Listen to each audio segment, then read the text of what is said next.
I took a night job at a lighthouse because it paid well and didn't ask questions. The rules looked like superstition until the fog started answering back. I heard footsteps where no one could be.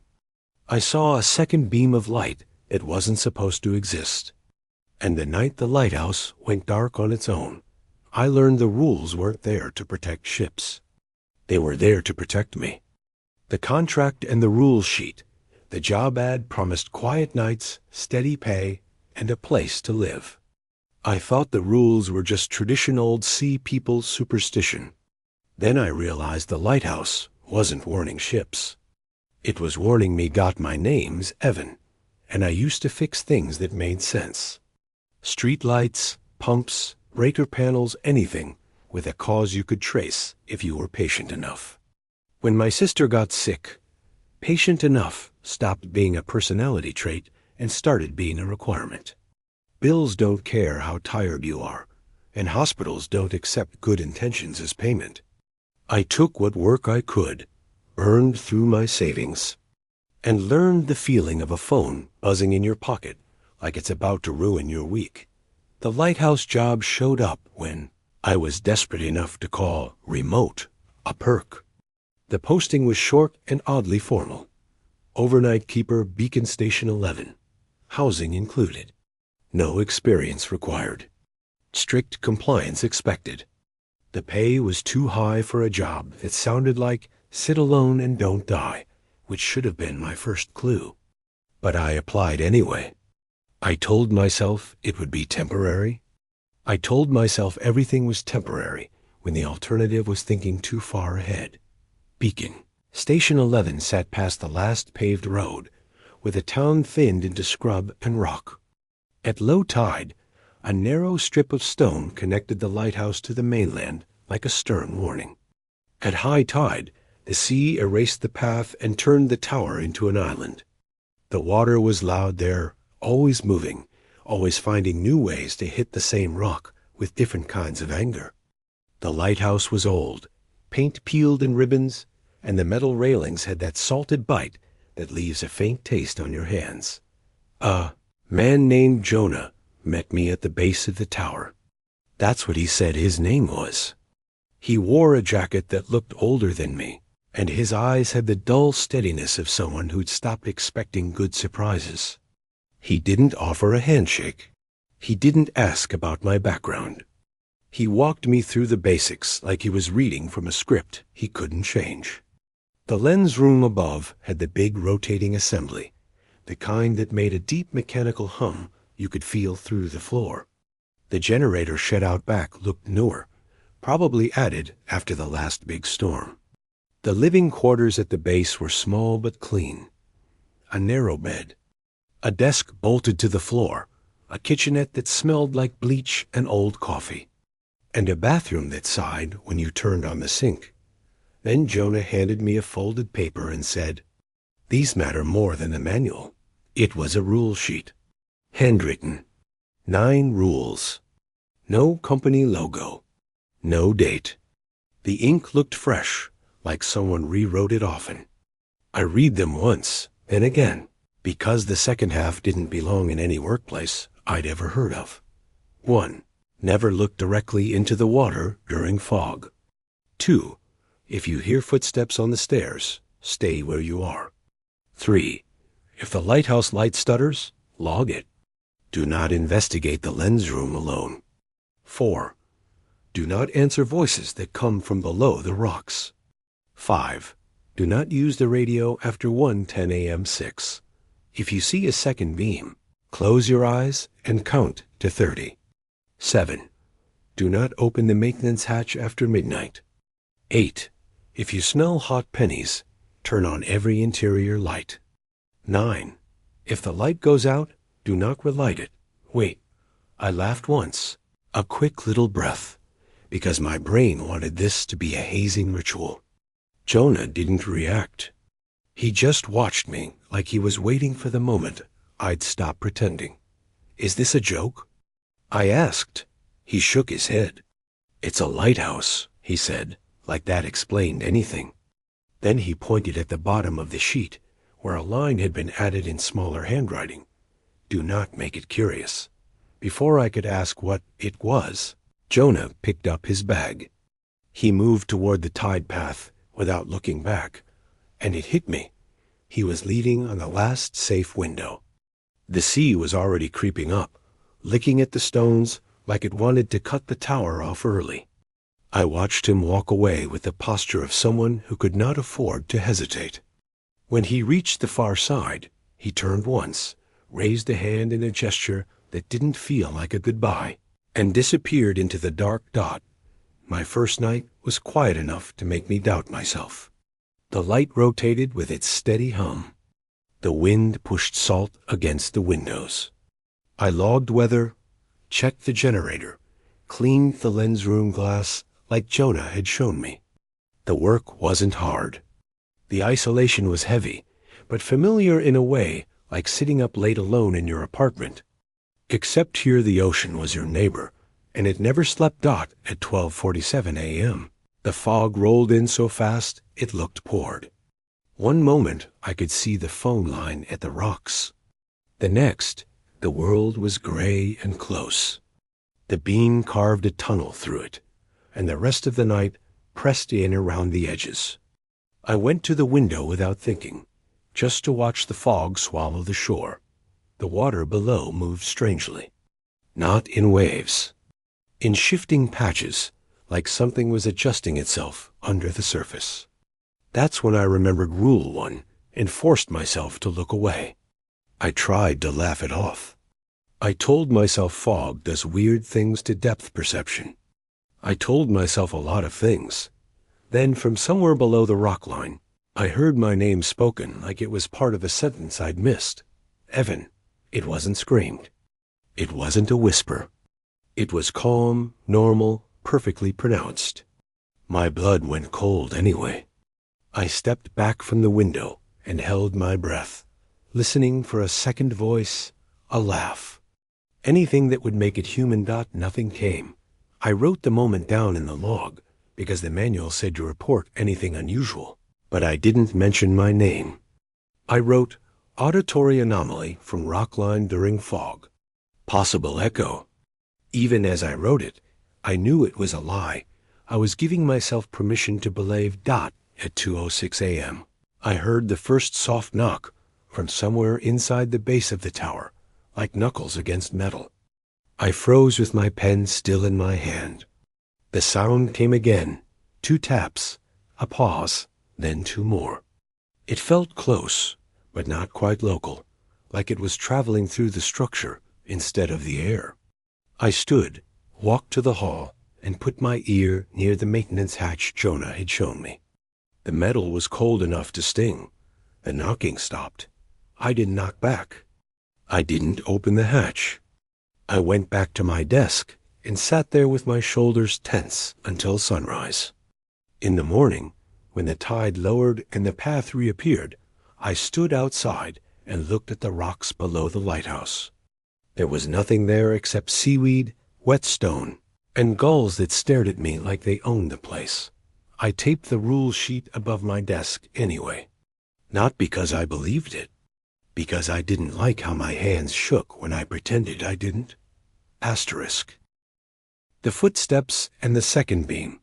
The nights developed a rhythm log. Check, clean, repeat. Then the lighthouse started answering back. I heard footsteps where no one could be. And I saw light where there should have been only dark dot by the 4th night. The job felt almost normal. The generator kept its steady thrum. The lens assembly rotated without complaint. And the sea did what seas do, made noise, and kept its distance. I began to think my first night fear was just my brain reacting to isolation. Humans aren't built to live on a rock with nothing but water and wind for company. Your senses try to fill in the gaps. That's what I told myself when I started hearing the stairs. The lighthouse had an internal stairwell that ran from the base quarters up to the lens room. Jonah had shown it to me in daylight, and it had looked harmless. Old concrete steps, painted rails, small landing halfway up.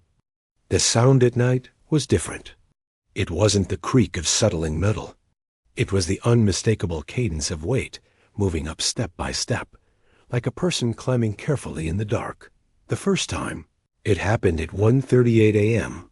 I was sitting at the desk filling out the weather log when the steps started slow, steady, not rushed. My body reacted before my thoughts did. I sat rigid and stared at the hallway like it might explain itself. Rule 2 said, if you hear footsteps on the stairs, stay where you are. I stayed. The footsteps climbed to the landing and stopped. The silence, after, felt loud, like the lighthouse was holding its breath. I waited for the next sound. A cough, a shift, a voice. Nothing came. After a full minute, the steps began again, but going down now, like whoever was there had changed their mind. When the last step faded, I forced myself to exhale. I checked the locks at sunrise. Door secure, windows latched, no sign of entry. No footprints on the wet stone outside. It should have been impossible for anyone to reach the lighthouse at high tide, especially in fog. The tide charts didn't care about should, though. And neither did whatever was using my name like it belonged to them. 2 nights later, I broke Rule 5 without meaning to. I'd been using the radio earlier in the shift to check weather updates, mostly for my own comfort. The silence out there made you crave any human voice, even a scratchy recorded forecast. At 1:12 a.m., the radio crackled on by itself. I hadn't touched it. The dial clicked once, like a finger turning it, then a burst of static filled the room. I stepped toward it and stopped, remembering, do not use the radio after 1:10 a.m. Static isn't using it, I told myself. That's mechanical interference. That's old wiring. I reached out anyway, docked in the static. A voice formed not clear, but shaped enough to feel intentional. It wasn't a broadcast. It sounded like someone speaking directly into a mic. Too close, too wet. Evan, it said again, dragged out like it was tasting the word. I yanked the radio cord from the wall, so hard it scraped my knuckles. The static died instantly, leaving the room too quiet. My heart hammered like I'd just sprinted, and I realized I'd been holding my breath without noticing. That was the night I first saw the second beam. The lighthouse beam rotated steadily through the fog, a bright white sweep that cut the night in a predictable rhythm. I was watching it from the window, keeping my face turned away from the water. Like Rule 1 demanded, when the light passed and then impossibly passed again. Not a reflection, not a double glass glare. A second sweep, slightly delayed, coming from a different angle. Rule 6 said, if you see a second beam, close your eyes and count to 30. I closed my eyes immediately and counted in my head, slow and careful. At 12, the humming of the lens assembly shifted pitch, like something heavy had brushed it. At 19, I heard a soft metallic click, like a latch opening. At 27, I smelled something sharp and strange like hot pennies. Rule 8. If you smell hot pennies, turn on every interior light. My eyes opened. I didn't look out the window. I kept my gaze on the interior wall and flipped every light switch I could reach. Kitchen light, hallway light, desk lamp, bathroom light. The lighthouse base filled with harsh yellow glow that made the corners look less deep. The smell faded slowly, like something withdrawing. I stayed awake until dawn with every light on, watching the hallway and listening for the stairs. When the sun finally pushed through the fog, the tower looked ordinary again. Old paint, rust, seagulls. The kind of place tourists would photograph without thinking twice. But inside, I felt like I'd just stepped around something that had almost stepped into me. That day, I found marks near the maintenance hatch. Not scratches dense. Small, clustered, like something had tapped the metal repeatedly from the other side, testing it. I stared at them until my eyes watered from refusing to blink. I didn't open the hatch. That night, I added my own line beneath Jonas. It learns patterns. Don't give it new ones. Asterisk, I told myself I was in control because I had rules. But rules only matter if you can follow them perfectly. One mistake was all it took. After that, it stopped waiting and started trying. The mistake happened on the night the storm knocked the power down to a whisper. Wind slammed the tower hard enough to rattle the window frames. Rain hit the lighthouse in bursts, like handfuls of gravel. The generator coughed once, then steadied, but the interior lights dimmed and brightened like they were breathing. I did what the manual told me. Checked the backup fuel line, inspected the panel, logged the fluctuation. Then the lens assembly stuttered. Not a full stop, just a hiccup in rotation, like the gears had caught on something invisible. The beam outside jerked in its sweep, skipping a fraction of the horizon. I felt a surge of panic because Jonah had been clear. The light must never stop turning. Rule 3 said, if the lighthouse light stutters, log it. Do not investigate the lens room alone. I was alone. There was no one to call. The radio was off limits after 1:10 a.m., and the storm made the signal unreliable anyway. I stared at the stairs, thinking about ships out there, about responsibility, about what my sister would say if she knew I was hesitating over a mechanical problem. So I broke Rule 3. I took my flashlight and climbed. Halfway up, the footsteps started below me, coming from the direction of the base quarters.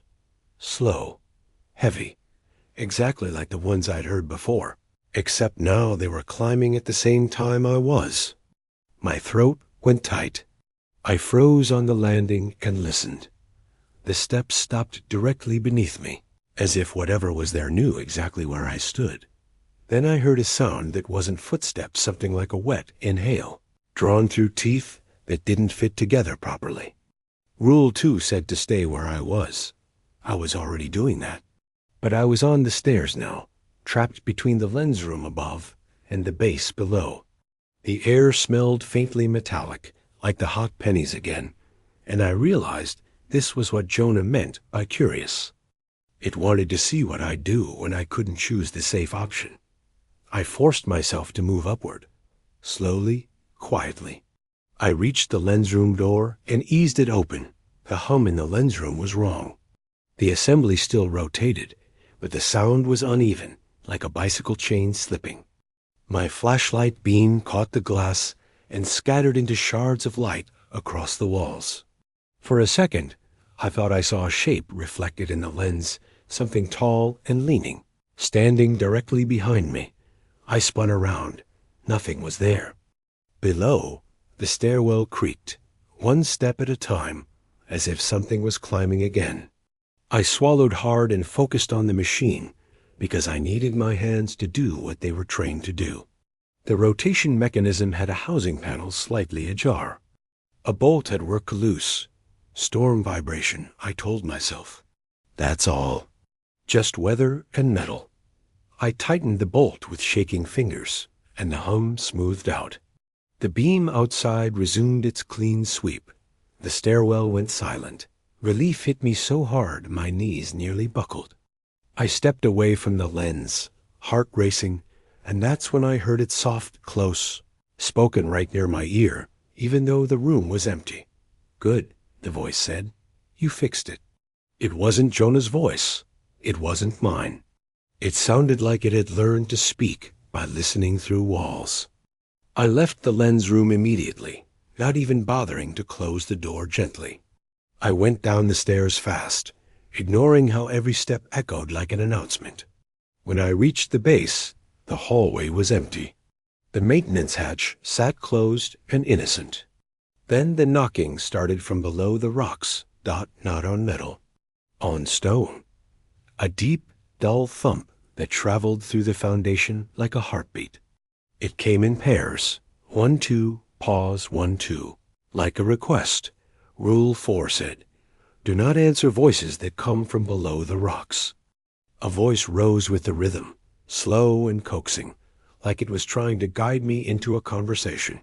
"You're alone," it said. "You don't have to be." My stomach turned. My hand hovered near the hatch without thinking, drawn by the idea that opening something might make the sound stop.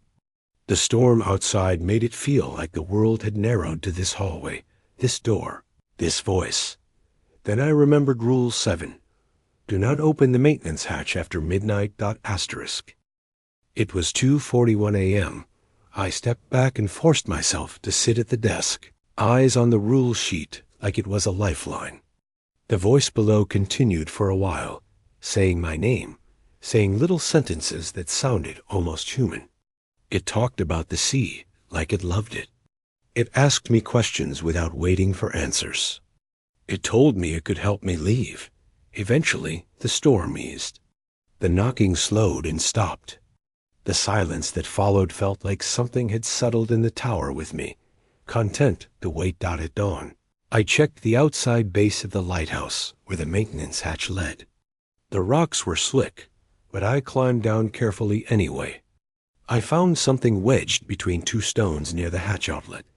A small piece of white glass, curved slightly, like it came from the lens assembly. It shouldn't have been there. I hadn't dropped anything. I carried it back up like evidence and placed it on my desk beside the rule sheet. The glass caught the morning light and threw a faint second shimmer across the wall, like a beam that didn't belong. That night, I didn't go near the stairs at all. But the lighthouse creaked anyway, and somewhere deep in the stone, something knocked twice, like it was reminding me it hadn't gone anywhere. Asterisk, the lighthouse taught me fear in small, practical doses. Then it changed the rules without telling me. The fog stopped being weather. It became a way for something to look in. By the third week, I had routines within routines. I timed my checks. I stopped looking out windows during fog. I kept every interior light switch mapped in my head. I treated the radio like a loaded weapon. If I heard the stairs, I didn't move. If I smelled hot pennies, I flooded the base with light until my eyes hurt. It almost worked. Almost. Then the fog arrived early, thick as wool, and the beam began to catch on it in a way that made the air look textured, like the light was sweeping across something solid instead of mist. I stayed back from the windows, but the feeling of being watched made my skin itch. It wasn't the normal discomfort of isolation. It was focused, directed. At 12:59 a.m. The hum in the tower dropped an octave, deepening like a throat clearing. At 1:03. The second beam appeared again. This time it wasn't delayed. It matched the main beam sweep perfectly, like a twin light was rotating in sync out in the fog. Rule 6 said close your eyes and count 30. I did it, jaw clenched, palms sweating. When I opened my eyes, the second beam was still there. That wasn't supposed to happen. The light swept, and with it came a shadow that moved wrong. A vertical shape passed over the interior wall, tall and narrow, like someone standing just outside the window. The beam hit it, and the shadow sharpened for a fraction of a second, showing edges too precise for fog. I forced myself not to look out. My brain begged me to confirm. My body begged me not to. Then I smelled hot pennies again, stronger than before, and flipped every light on until the base was bright as a clinic. The shadow on the wall remained for a moment, and softened and slipped away like it was disappointed. That was the first time I understood the last line Jonah wrote. Do not make it curious. It wasn't curiosity like a cat. It was curiosity like a lock picking at your habits. At 2:17 a.m., the footsteps returned. But they didn't come from the stairs. They came from the ceiling. A soft scrape traveled above me, slow and careful, like something moving across the structure. I stood frozen in the kitchen, staring at the ceiling tiles, while the sound drifted toward the stairwell and stopped directly above it. A faint creak followed, like weight shifting. Then I heard the stairwell door handle jiggle, once, Rule 2 didn't cover that. I stepped back, heart pounding, and the handle stopped moving. The silence that followed wasn't empty. It felt attentive, like something waiting for my next decision. The maintenance hatch knocked twice from below, answering like a second mouth. I sat at my desk and stared at the rule sheet until my eyes blurred. I didn't move. I didn't speak. I didn't give the lighthouse anything new to work with.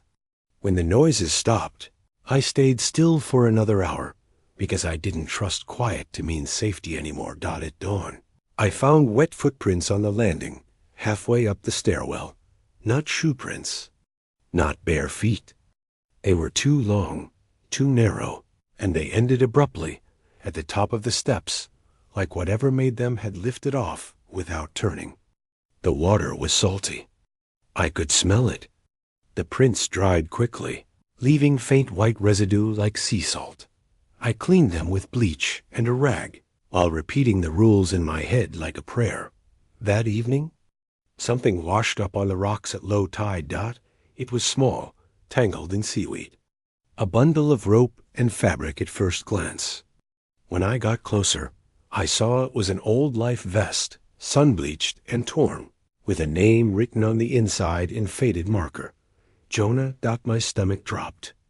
I carried it back to the base and set it on the floor, staring at it like it might move. The idea that Jonah had simply transferred, simply walked away, collapsed in on itself. He hadn't left because he found better work. He'd left because leaving was the only move left. I wanted to call someone, anyone, but Rule 5 sat in my mind like a fence. Even in daylight, the radio sounded wrong now, like the static was waiting for my hand. That night, the fog rolled in before midnight, and I felt something settle outside the lighthouse, like a presence taking a seat. At 1:09 a.m., my desk lamp flickered and went out. The other lights stayed on. At 1:10, the radio clicked softly without turning on, like a throat clearing behind a door. At 1:11, I heard Jonah's voice from below the rocks. "Evan," it called, tired and familiar. "Hey, man." "It's me." My eyes filled with cold tears. I didn't understand, because grief and fear share muscles in the body. I knew Jonah wasn't down there. I also knew the thing was using what it had learned. Names, voices, patterns. "Please," Jonah's voice said. "I'm stuck." I pressed my hands flat against my thighs to keep them from reaching for the door. I stared at the rule sheet until the words blurred. I did not answer. I did not stand. I let the voice beg and soften and shift until it finally stopped sounding like Jonah at all. When the voice changed, it sounded amused. "Good," it said. "You're learning." The lighthouse hum deepened again, and for the first time, I realized the tower itself might not be the protection I thought it was. It might be part of the mechanism, part of the bargain, part of whatever kept that thing contained just enough to make rules meaningful. I fell asleep at sunrise with every light on and Jonah's vest on the floor like a warning sign. I thought surviving meant following the rules until my contract ended. I thought I just had to last a few more weeks. Then the lighthouse did the one thing it wasn't allowed to do. It stopped. The storm that ended everything arrived like it had been scheduled. The sky darkened early. The sea rose fast, swallowing the tide path before sunset. I watched the last strip of rock disappear under black water and felt the tower become an island again. Except this time it didn't feel temporary. It felt like a decision had been made. I checked the generator twice. Fuel full, line steady, backup ready. I logged everything. I ate a cold meal I couldn't taste. The air in the base felt heavier than usual, like pressure before a migraine. Every sound carried a sharp edge. At 11:54 p.m., the lens room hum changed slightly, like a machine shifting gears. The beam continued its sweep, but the light looked a little dimmer. as if the lighthouse was tired. At 12:32 a.m., I smelled hot pennies without any fog. Rule 8. All interior lights on. I flipped them all, and the base filled with harsh brightness. The smell lingered anyway, thick enough to coat the back of my throat. I heard a faint scraping sound from above, then below, like something testing the tower from two directions at once. At 1:08 a.m., the radio clicked once in the corner. I didn't touch it. At 1:10, the lighthouse beam swept across the window, and for a split second, the second beam flashed with it, synchronized like a mirrored thought. The wall caught a shadow that wasn't mine, tall, narrow, leaning close to the glass, as if it was pressing its face to the outside. I didn't look out. I stared at the rule sheet and counted to 30 anyway, because I didn't know what else to do. At 1:41, the stairs creaked with footsteps, slow, steady, coming down this time, as if something had been waiting above me all along. I sat at my desk and didn't move. My heartbeat thumped in my ears. The steps reached the landing and stopped. Then the maintenance hatch handle turned. Not a jiggle. A clean turn, like a hand that knew how. I heard a soft metallic click from inside the hatch, like a latch releasing. Rule 7. Do not open it after midnight. I wasn't opening it, but I realized rules don't matter when something else opens the door for you. The hatch moved, just a fraction, enough for a line of darkness to form at its edge. Air flowed out cold, wet, and smelling of seaweed and rust. The smell of hot pennies intensified, like a warning siren in my nose. From that thin gap, a voice breathed, and it wasn't trying to sound human anymore. Light, it said. Show me. I stood so fast my chair scraped the floor. I backed away until my shoulders hit the wall. My eyes were wide, not from bravery, but from animal terror. The hatch gap widened another inch, slow and controlled, like whatever was behind. It was careful not to break the rules too, obviously. Then, above us, the lighthouse lights stuttered. One hiccup. Two. The hum became uneven, like the machine was fighting its own rotation. I remembered Rule 9 with sudden clarity. If the light goes out, do not relight it. Wait. The beam outside jerked mid-sweep, then stopped completely. The hum died. The tower went silent. In the silence, the hatch opened wider, as if it had been waiting for the light to fail, like it was permission. Darkness spilled across the floor, thick enough to look like liquid. The air temperature dropped so sharply, it felt like my lungs were shocked. When I inhaled, something began to climb, not the stairs, not the hatch, but the inside of the tower itself. A slow dragging movement in the walls, like claws finding seams in concrete. The interior lights flickered. For a moment, my kitchen bulb went out and came back red-tinted, like the glass had changed. I forced myself not to run to the emergency switch. My whole body wanted to. Every responsible part of me screamed that ships needed that light. But I understood now, the lighthouse wasn't just a beacon. It was a boundary. And when it stopped, something got closer. From outside, the sea made a new sound, deeper, rhythmic, like something large moving through it with intent. Against the window, fog formed without weather, pressing in gray sheets. In that fog, a shape moved close enough to blot out the weak light from my interior bulbs. A face pressed against the glass, not human, not fully anything. A stretched arrangement of features that looked assembled from memory rather than biology. It didn't have eyes the way people do. It had dark spots where eyes should be, and those spots seemed to absorb light instead of reflecting it. The mouth was too wide, and when it moved, it didn't form words so much as imitate them. Evan, it mouthed through the glass, and I felt the name as pressure in my ears. The hatch behind me opened another inch. In the silence, I finally understood the point of Rule 9. Don't relight it yourself, because if you do, You're showing it, you'll cooperate. You're showing it, you can be directed. And whatever this was, it wanted direction.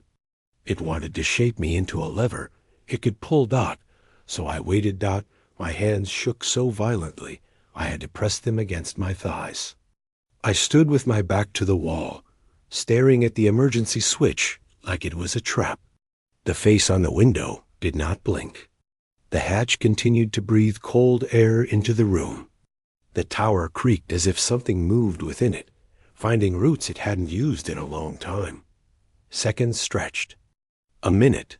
2. Then, from somewhere deep inside the lighthouse, not from the lens room, not from the base, came a low mechanical clunk, like a backup system waking up without being asked. A hidden motor coughed. Gears engaged. The tower shuddered once. The beam snapped back on. Bright, clean, rotating. The moment the light returned, everything reacted like it had been burned. The face outside recoiled into the fog, so fast it looked like it had been yanked.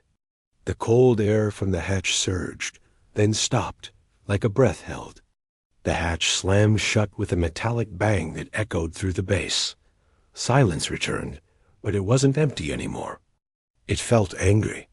I stood there for a long time after, unable to move. When dawn came, I didn't wait for low tide. I didn't care about the schedule. I packed my duffel bag, grabbed the rule sheet, and stuffed Jonah's vest into a trash bag like it might contaminate everything else I owned. At low tide, I crossed the rocks with water licking at my ankles, and I never looked back at the lighthouse. I didn't want to see if the beam followed me, or if the fog did. I quit that day. No notice, no explanation. The company email I sent bounced back like the address never existed. The job listing vanished from the board within an hour, like it had never been posted. I'm home now. My sister is stable. The bills are still there, but they're just numbers again. And numbers don't speak your name from below rocks. Sometimes. Though when I'm up late and the room is quiet enough, I smell hot pennies for just a second. And I remember how the face outside the lighthouse glass looked not hungry, not violent, but patient, like it had time, like it was still curious, and like I'd only taught it one thing for sure, that I can hear rules, that I can follow them, and that, if it ever finds me again, it'll know exactly what to test first.